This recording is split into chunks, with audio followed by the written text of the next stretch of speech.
Varghese மூலன்ஸ் pictures மற்றும் try colour films வழங்கும் மாதவன் நடித்த GDN வெற்றி நடை போடுகிறது. விவசாயிக்கு நீங்க ஆதரவு கொடுக்கீங்க, விவசாயி பேசுறத கொஞ்சம் கேட்கணும். ஏன்னா எங்க கேட்டு எல்லாம் நீங்க நிறைய விவசாயிகளை இப்ப அடையாளம் காட்டிட்டீங்க, எங்களுக்கு அவங்களுக்கு பேசுறதுக்கு வாய்ப்பு நான் கொடுக்கணும். இல்ல அதே போல மின்சார திட்டம் எங்களுடைய ஆட்சி காலத்தில் எங்களுடைய முதலமைச்சர்கள் விவசாய 2 லட்சம் மின் இணைப்பு பெரிய வரப்பிரசாதம். அதனால தான் பயிருடைய நிலப்பரப்பு விளைநிலப்பரப்பு அதிகமாகிச்சு. மின்சாரம் 2 லட்சம் மின் இணைப்புகள் விவசாயிகளுக்கு கொடுக்கப்பட்டது. இப்ப இந்த ஆட்சியில கொடுக்க அறிவிப்பே இல்லை.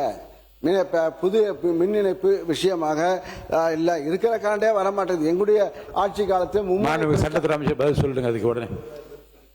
மாண்புமிகு பேரவைத் தலைவர் அவர்களே, இலவச மின்சாரம் குறித்து மின்சாரத்துறையுடைய மானிய கோரிக்கை அப்போ கண்டிப்பா குறிப்பிடப்படும் என்பதை தெரிவித்துக் கொள்கிறேன். இப்படி சொன்னாலும் வந்தா நல்லதுதான். ஆக நாங்கள் 2 லட்சம் கொடுத்தோம். 2 லட்சம் இலவச மின்சாரம் கொடுத்தனால தான் இப்போ அதிகமாக விவசாயம் அதிகமாக இதுன்னு சொல்லப்பா. எங்களுடைய ஆட்சி காலத்தில் அதிகமான நெல் விளைச்சல், அதிகமாக நெல் கொள்முதல், நெல் அதிகமாக உற்பத்தி செய்யப்பட்டு விவசாயத்துக்கு இப்போ அது பாதுகாக்கிறதுக்கு உங்களால் முடியல. இப்போ அதான் அதே போல் CND வாய்க்காலுக்கு தூர்வாருகின்ற தொகை எங்களுடைய ஆட்சி காலத்தில் 13 கோடியே 80 லட்சம் கொடுத்தோம். இப்போ உங்களுடைய ஆட்சி காலத்தில் 10 கோடி ஆக 3 கோடி குறைவாக ஒதுக்கப்பட்டிருக்கிறது. அதே போல் புதிய விதை சுத்திகரிப்பு நிலையத்துக்கு 15 கோடி நாங்கள் ஒதுக்கீடு செய்தோம். இப்போ 7 கோடியாக ஒதுக்கீடு செய்யப்பட்டு 8 கோடி ரூபாய் குறைவாக இருக்கிறது. மக்காச்சோள சாகுபடி திட்டத்திற்கு 41 கோடி நாங்கள் ஒதுக்கீடு செய்தோம். உங்களுடைய ஆட்சியில் 36 கோடி ஆக 5 கோடி குறைவாக ஒதுக்கீடு செய்யப்பட்டிருக்கிறது. சூரிய மின்சக்தி பம்பு செட்டுகள் அதுக்கு 24 கோடி நாங்கள் ஒதுக்கீடு செய்தோம். நீங்கள் 23 கோடி. இதெல்லாம் ஏன் சொல்றேன்னா, இதெல்லாம் நீங்களாம் அதிகரிப்பீங்க என்ற ஆர்வத்திலே மக்கள் விவசாயிகள் இருந்தார்கள். ஆக இப்ப எங்களுடைய ஆட்சி காலத்தில் போட திட்டம் இது எல்லா திட்டத்தையும் நான் படிக்கல, கொஞ்சமாக தான் படிச்சிருக்கேன். ஆக இது இந்த அளவுக்கு நிதியை உங்களுடைய குறைவாக வேளாண் பட்ஜெட்டுக்கு நிதி ஒதுக்கீடுகள் செய்யப்பட்டிருக்கு என்பதை உங்களுடைய கவனத்திற்கு முதலமைச்சருடைய கவனத்திற்கு தெரிவித்துக் கொள்கிறேன். ஆக இந்த வேளாண் திட்டத்தில் பெயர் மாற்றம் எங்களுடைய ஆட்சியிலே மாடி தொகுப்பு திட்டம் என்று நாங்கள் அறிவித்து செயல்படுத்திக் கொண்டிருக்கின்றோம் ஆண்டுதோறும். இப்போது உங்களுடைய ஆட்சி காலத்தில் வெற்றி இல்லறசி அதே திட்டத்திற்கு புதிய பெயர் வெற்றி இல்லத்தரசி வீட்டு தோட்டம். நாங்கள் வெறும் பொதுவாக மாடி தோட்டம் சென்னை நகர போட்ட தோட்டம் இல்லாத பகுதிகளுக்கெல்லாம் வீடுகளுக்கெல்லாம் இது மாடி தோட்டம் மூலமாக அவரவர்கள் வீட்டிலேயே தேவையான காய்கறியை வளர்ப்பதற்கு அந்த மாடியிலே பயன்படுத்துவதற்கு தொகுப்பு திட்டத்தை நாங்கள் அறிவித்து செயலாற்றி கொண்டிருக்கின்றோம். வேளாண் துறை தனியாக டிமாண்ட் பெற வரப்போகுது. மானிய கோரிக்கை நீங்க விரிவாக பேசுகிற வாய்ப்பு கிடைக்கும், தயவு செய்து. ஏன்னா ஒரு அறிவிப்பாகவே சொல்றேன். ஒரு நிமிஷம் உட்காருங்க.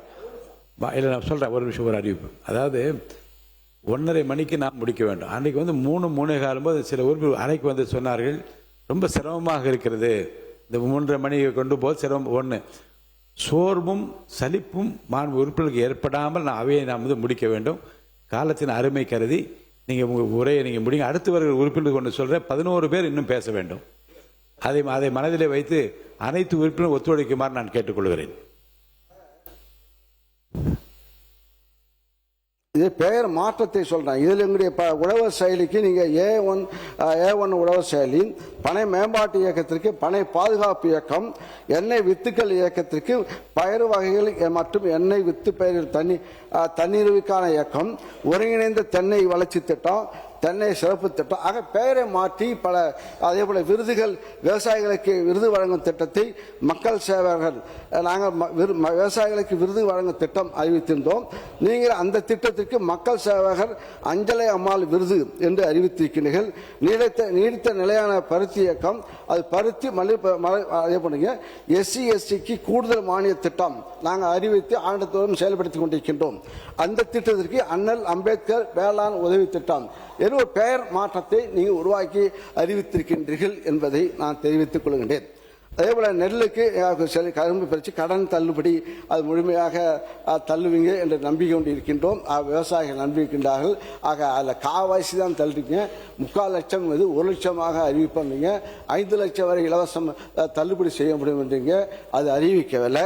கடன் தள்ளுபடியை பொறுத்த வரைக்கும் நீங்கள் அது ஃபெயிலராக உங்களுடைய அறிவிப்பு ஃபெயிலர் என்று நான் சொல்லலாம்.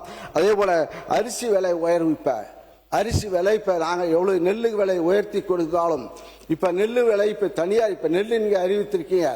ஆனால் அதை விட கூடுதலாக இப்போ தனியார் வியாபாரிகள் நெல்லை வாங்குகிறார்கள். இந்த ஆண்டு டிபிசியில் வந்து நெல் கொள்முதல் செய்வது என்பது கொஞ்சம் கடினம். ஏன்னா எங்களுடைய ஆட்சி காலத்தில் வியாபாரி இப்போ நெல் வாங்கலை, அரசாங்கம் தான் வாங்குச்சு. ஆனால் இப்போ வந்து நெல் விவசாயிகள் இப்போ வியாபாரிகள் நெல்லை வாங்குகிறார்கள், கூடுதல் விலை கொடுத்து வாங்குகிறார்கள். இப்போ நீங்கள் கொடுத்த அறிவிப்பை விட நெல்லுடைய விலை வெளி மார்க்கெட்டில் வெளியே அதிகமாக. மாண்புமிகு அமைச்சர் தலைவர்களே, நம்ம உறுப்பினர் சொன்ன மாதிரி எக்ஸாம்பிள் நம்மளோட பல மாவட்டங்கள் போனோம்னா நெல் கொள்முதல் கடந்த 5 ஆண்டு காலமாக இருக்கிற எல்லா இடங்களில் போனாலும் டிபிசி சென்டர்ஸ் ஓப்பன் பண்ணுறது கட்சிக்காரர்கள் மட்டும்தான். சில இடங்களில் 40 ரூபா 50 ரூபா 60 ரூபா வாங்குறதா நம்ம முதலமைச்சர் திருவாரூர் போகும்போது பேசியிருந்தாரு. இந்த 40 50 60 அவங்க காலத்தில் மட்டும்தான் இதெல்லாம் உருவாக்கப்பட்டது. எங்கெல்லாம் விவசாயம் இருக்காங்களோ அவங்ககிட்ட மட்டுமே அங்கே டிபிசி ஓப்பன் பண்ணுறதும் அங்கே இருக்கிற ஃபார்மர்கிட்ட காசு வாங்குறதும் நடைமுறையாக இருக்குது. பல இடங்களில் நம்ம வந்து இன்ஸ்பெக்ஷன் போகும்போது கேட்கும்போது சொல்லும்போது விவசாயிகளே டைரெக்டாக கேட்கும்போதும் அவங்க ரெஜிஸ்டர்ஸை வாங்கி எடுத்து அவங்க டைரெக்டாக அவங்கள இன்ஸ்பெக்ஷன் பண்ணும்போது கூட அவங்களே சொன்ன கருத்துக்கள் தான் இது.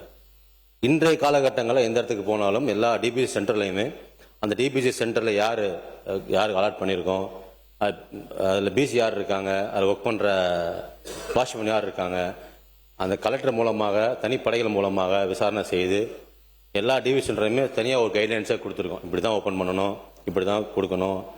விவசாயிகளுக்கு கூட 17% கீழே நெல் பிடிச்சி வச்சுருந்தா தான் அந்த ஈரப்பதம் இருந்தால் தான் பயன்படுத்த முடியும் அப்படிங்கிறதான் சொல்லி கொடுத்து, இதுக்கு முன்னாடி ஆட்சி காலங்களெல்லாம் அவசர அவசரமாக போய் அதில் இன்ஃப்ளூயன்ஸ் மூலமாக சொல்லி பல 7 லட்சம் மெட்ரிக் டன் மேலே ரொம்ப ஈரப்பதம் அதிகமான நெல்லை பிடிச்சி வச்சு பல டெல்டா மாவட்டங்களில் இன்றைக்கும் அந்த அரிசியெல்லாம் தான் அதை நம்ம ஹாலிங் பண்ணும்போது அது அரிசி ஆளுங்க அனுப்பும்போது இன்னைக்கு கருப்பரிசி நிறையா வருது. பல இடங்களில் போகும்போது நிறையா மக்கள் சொல்லும்போதெல்லாம் நான் ரேஷன் கடைக்கு போனேன், அரிசி யூஸ் பண்ணவே முடியல, கருப்பாக இருக்குது, பயன்படுத்த முடியாமல் இருக்குது. நம்ம அமைச்சர் சொல்லும்போது நிறைய பேர் சொல்லியிருந்தாங்க. எங்கெல்லாம் போகிறோமோ அந்த அரிசியை கொடுக்கும் போதும் வாங்கும் போதும் அதை பயன்படுத்த முடியவே இல்லை, கருப்பாக இருக்குது, யூஸ் பண்ண முடியாமல் இருக்குது, ஆடுகளுக்கு மாடு தீவனம்லாம் போடுறோம். இது எல்லாமே காரணமாக இருக்கிறது பல ஆட்சி காலங்களில் நடந்த முறைகேடுகள். கவனிக்கிறதே இல்லை.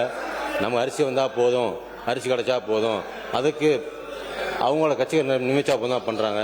இன்றைக்கும் பல டிபிசியில் இவங்க சொல்கிற தஞ்சாவூர் மாவட்டம், மயிலாடுதுறை மாவட்டங்களில், ஏன் செங்கல்பட்டு மாவட்டம் போனால் கூட, இன்று இருக்கிற மாவட்டம் போனால் கூட டிபி சென்டரில் போனால் அதை டிபி சென்டர் ஓப்பன் பண்ணி கூட கட்சிக்காரர்கள் தான். சில டாக்குமெண்ட்லாம் இருக்குது, உங்களுக்கு அது தெரியும். இன்றைய நாட்களில் எல்லா டிவி சென்டர்லையுமே மாவட்ட ஆட்சியர் மூலமாக, ஆர்டிஓ மூலமாக, டிஎஸ்ஓ மூலமாக, நானே தனியாக டைரெக்டாக அங்கெல்லாம் போய் வேளாண்மை துறை அமைச்சர் மூலமாக போய் நேரடியாக அவங்களை சந்தித்து உடனே ப்ரொக்யூர் பண்ணுறது பண்ணிக்கிட்டே இருக்கோம். எங்கேயுமே பெண்டிங் இல்லை. நம்ம பேப்பர்லாம் படிச்சிருக்கோம், நேற்று முதல் தான் போட்டிருக்காங்க. எல்லா மாவட்டம், முக்கியமாக டெல்டா மாவட்டங்களில் கடந்த ஆண்டு காலங்களில் இருந்த டிஃபிகல்ட்டியை கூட இந்த தடவை அதிகப்படியான ஸ்டோரேஜ் பிளேஸையும் அதிகப்படியான கேப்பையும் அதிகப்படுத்தி கொடுத்துருக்கோம். இதுக்கு முந்தைய ஆட்சி காலங்களெல்லாம் 25 லட்சம் 30 மெட்ரிக் டன் தான் ப்ரொக்யூர்மெண்ட் நடக்கும்.